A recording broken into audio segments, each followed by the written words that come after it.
Καλημέρα! Σήμερα θα φτιάξουμε σοκολατάκια με 4 υλικά. 500 γραμμάρια κουβερτούρα. 2 μπανάνες πολτοποιημένες. 250 γραμμάρια μπισκότα.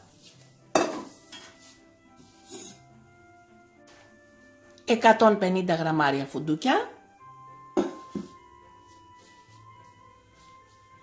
Και 50 γραμμάρια φουντούκια τριμμένα. Έχουμε πάρει το σκεύος της AMC 3 λίτρα 20 cm. Έχουμε βάλει τη σουπιέρα της AMC 20 cm πάνω από το σκεύος και μέσα στο σκεύος έχουμε βάλει νερό. Έχουμε ανοίξει το μάτι της κουζίνας στο 7, μετά από λίγο όμως όταν θα αρχίσει να βράζει το νερό θα το χαμηλώσουμε στο 2 ή 3. Μέχρι να λιώσει η σοκολάτα μας. Βάζουμε στο μούλτι τα μπισκότα μας. Βάζουμε στο μούλτι και τα φουντούκια μας. Με ένα πιρούνι λιώνουμε τις μπανάνες μας.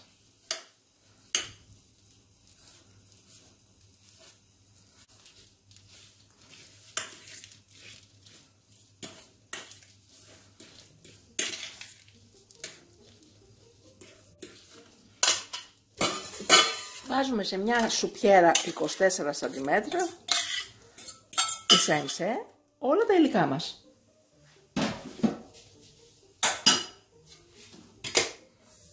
Και τα μπισκότα και τα φουντούκια.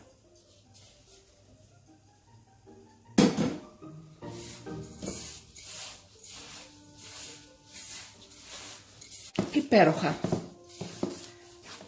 Θα κάνουμε μικρές μπαλίτσες, ούτως ώστε μόλις λιώσει η κουβερτούρα μας να βάλουμε τις μικρές μπαλίτσες μέσα στην κουβερτούρα και να φτιάξουμε τα σοκολατάκια μας.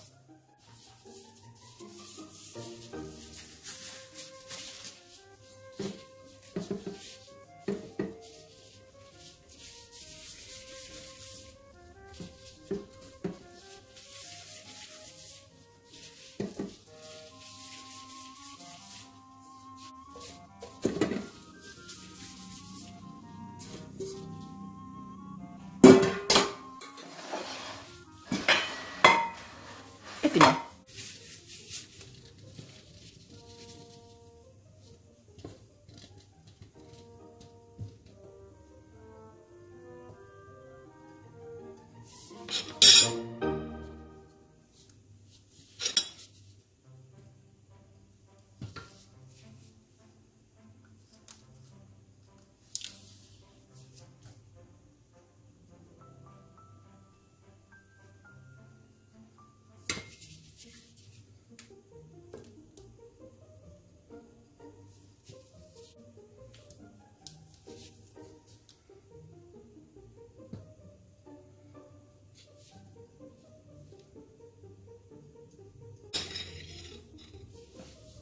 Και βάζουμε από πάνω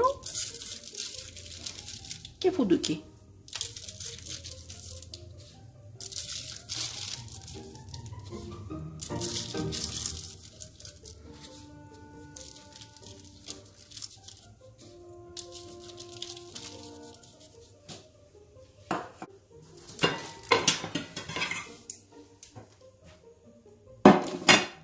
Βάζουμε τα σοκολατάκια μας για 4-5 ώρες στο ψυγείο. Και είναι καταπληκτικά τα σοκολατάκια μας με μπανάνα και φουντούκι. Εύκολα σοκολατάκια, νόστιμα και γρήγορα τα φτιάχνεις. Και καλή μας όρεξη! Μην ξεχάσετε να γραφτείτε στο κανάλι μας στη διεύθυνση που βλέπετε στο κάτω μέρος του βίντεο.